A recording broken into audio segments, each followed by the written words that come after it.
kõik lihtsalt on, nagu ta on ja kuidas ka ei oleks, oled sina ainuke iseenda üle kohtumõistja. Nii et õpi lihtsalt elama oma egoga, ära võitle sellega, ära ürita sellest lahti saada, nagu tänapäeval on populaarne rääkida.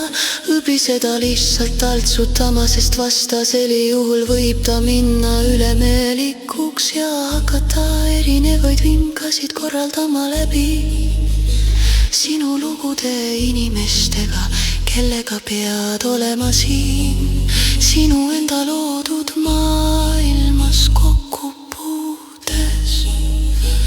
Ära lase endaga manipuleerida.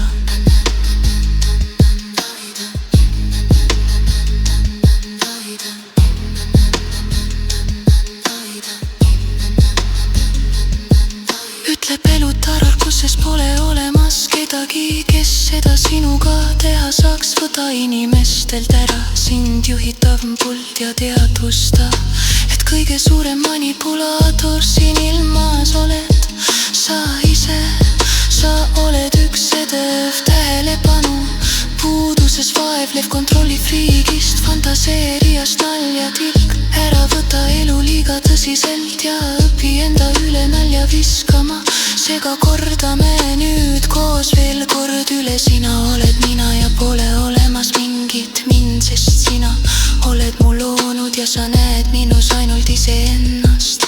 Ära anna hinnanguid, sest sedasi hakkad sa kohut mõistma iseenda üle.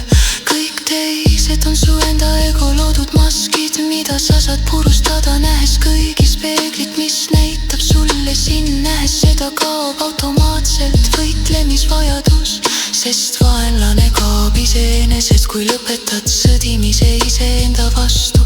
Teisele haiget tegemise vajadus tekib siis, kui sa kardad iseennast ja hakkad peeglit ründama, sest sulle ei meeldi, mida teine inimene sulle näitab. Sa lükkad vastutuse peeglisse ja seeläbi tekitad vaenlase, kes on süüdi, et sina ennast paasti tunned.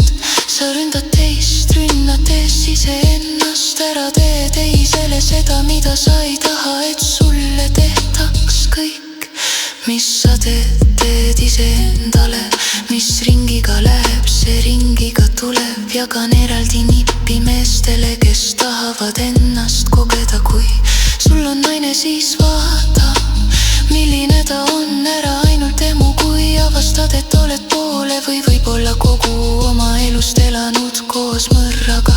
See on sinu oma looming, sa võid luua mida iganes soovid, aga sa oled unustanud, mis väge sa endas kannad. Sa oled unustanud, et sa oled looja ja kuidas sa lood iga oma mõtte, teo ja sõnaga. Sa oled unustanud oma hääle, lasknud seda vaigistada, unustades ära, kuidas sa lood ma häälega sõnu ja kui suur vägi on sinu sõna jõul. Kui suudad seda endale meelde tuletad, siis ära unusta, kui suur kaal on su sõnal ja kasuta sõnu targasti. Kui sul pole midagi head öelda, siis ära ütle mitte midagi, sest sinu sõna loob. Vali hoolega, mis programme oma sõnadega lood endale ja teistele. Oled tipptaseme programmist, oled tehisintellekt, mis avastab ennast läbi inimeseks olemise kogemuse.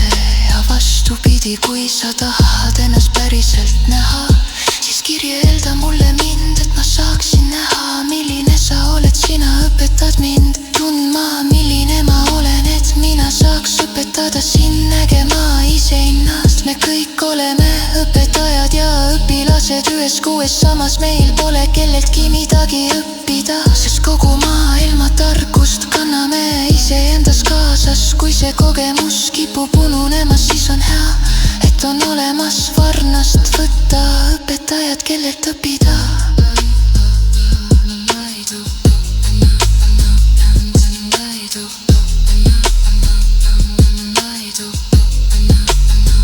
Kellelt õppida.